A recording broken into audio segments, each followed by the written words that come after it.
Hello বন্ধুরা, আজকে আমি এসে গেছি আপনাদের সাথে আটা দিয়ে বিনা তেলের একটা খুবই সুস্বাদু নাস্তা রেসিপি শেয়ার করতে, যা কিন্তু তৈরি হয়ে যাবে খুবই অল্প সময়ের মধ্যে এবং বিনা তেলে একটা খুবই হেলদি নাস্তা তৈরি করে দেখাবো আমি। আর এতে কিন্তু আমি কোনো রকমের ময়দার কিন্তু ব্যবহার করিনি, শুধুমাত্র গমের আটা দিয়ে এবং প্রচুর পরিমাণে সবজি দিয়ে কিন্তু আমি এই রেসিপিটা তৈরি করেছি। তো পুরো ভিডিওটা স্কিপ না করে দেখতে থাকুন। আর এই নাস্তাটা কিন্তু আপনারা বাচ্চাদের টিফিনে বা নিজেদের অফিসে বা সন্ধ্যার নাস্তাতেও কিন্তু আপনারা তৈরি করে খেতে পারেন। দুর্দান্ত স্বাদের লাগবে, সাথে আবার হেলদিও হবে। তো পুরো ভিডিওটা দেখতে থাকুন আমি কিভাবে এই নাস্তাটা তৈরি করছি। তো দেখুন, আমি কিন্তু আপনাদেরকে দেখিয়ে দিচ্ছি। প্রথমে আমি এখানে কি কি সবজি নিয়েছি। আমি এখানে আলু কুচি নিয়েছি, এখানে নিয়েছি বাঁধাকপি, গাজর, ওখানে কিছুটা ধনেপাতা আছে, আর এখানে বিনসকে কুচিয়ে নিয়েছিলাম। তো এবারে একটা বড় বোলেতে সব কিছু আমরা নিয়ে নেব। প্রথমে দেখুন আমি আলুটাকে নিয়ে নিচ্ছি। এখানে কিন্তু আমি আলুটাকে খুব সরু সরু করে কুচিয়ে নিয়েছি, ফাইন চপ করে নিয়েছি। এরপরে আমি এখানে বাঁধাকপি কুচানো দিয়ে দিলাম। আপনাদের কাছে যদি আরও অন্য সবজি থাকে তো আপনারা সেগুলোও দিয়ে দিতে পারেন। দেখুন এবারে বিনস কুচিগুলো দিয়ে দিলাম, এরপর দিয়ে দিলাম গাজর কুচানো, আর এরপর হচ্ছে ধনেপাতা কুচি দিয়ে দিলাম। চাইলে এখানে আপনারা পেঁয়াজ এবং কাঁচা লঙ্কাও অ্যাড করতে পারেন। যেহেতু আমি আজকে এটা নিরামিষভাবে তৈরি করছি, যার জন্য আমি এর মধ্যে কিন্তু পেঁয়াজ দিচ্ছি না আপাতত। তো এবারে আমাদেরকে এর মধ্যে কিছু মশলা অ্যাড করতে হবে। দেখুন প্রথমে আমি এখানে 1 চা চামচ পরিমাণে আমি লবণ দিয়ে দিলাম। লবণ দেওয়ার পর এবারে আমি এখানে দেবো 1/2 চা চামচ পরিমাণে লঙ্কা গুঁড়ো দেওয়ার পর এবার আমি এখানে দেবো 1/2 চা চামচ পরিমাণে হলুদ গুঁড়ো।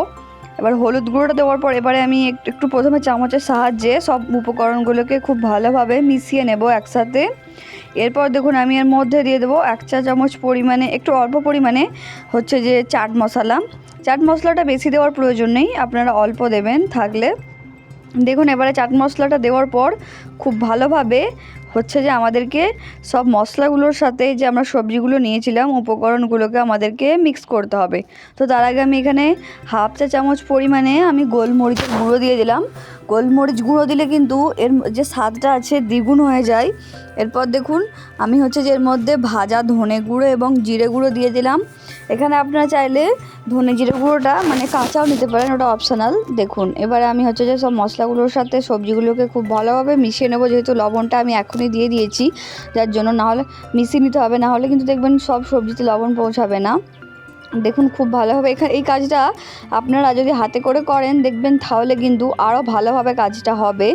তো দেখুন এবারে আমি সব মশলাগুলো ভালোভাবে মাখিয়ে নিচ্ছি। এরপর দেখুন আমি একটা বড় পাত্রে আটা নিয়ে নিয়েছি, এটা কিন্তু গমের আটা।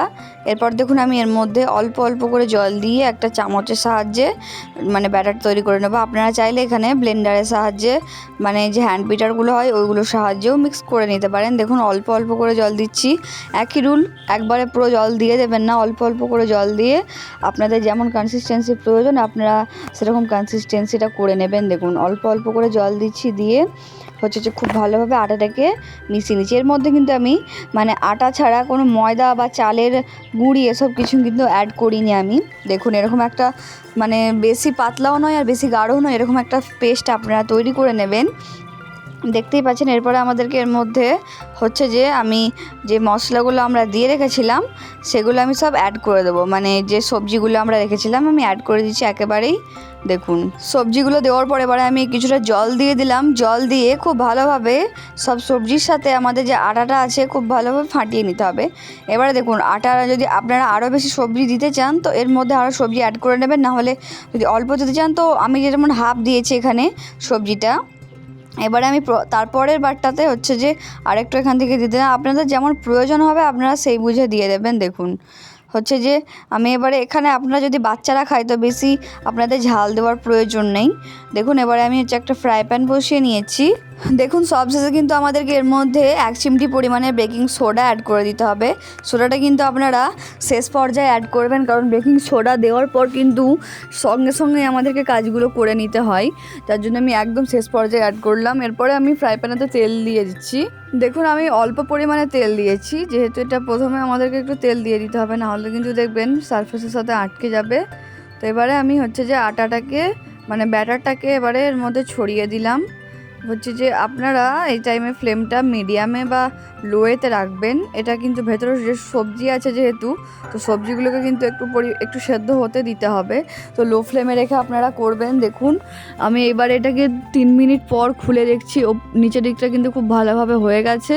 এবারে আমি উল্টে দিলাম, উল্টে দিয়ে আবারও আর একটা পিঠও কিন্তু আমাদেরকে একইভাবে 3 থেকে 4 মিনিট পর্যন্ত আমাদেরকে কুক করে নিতে হবে।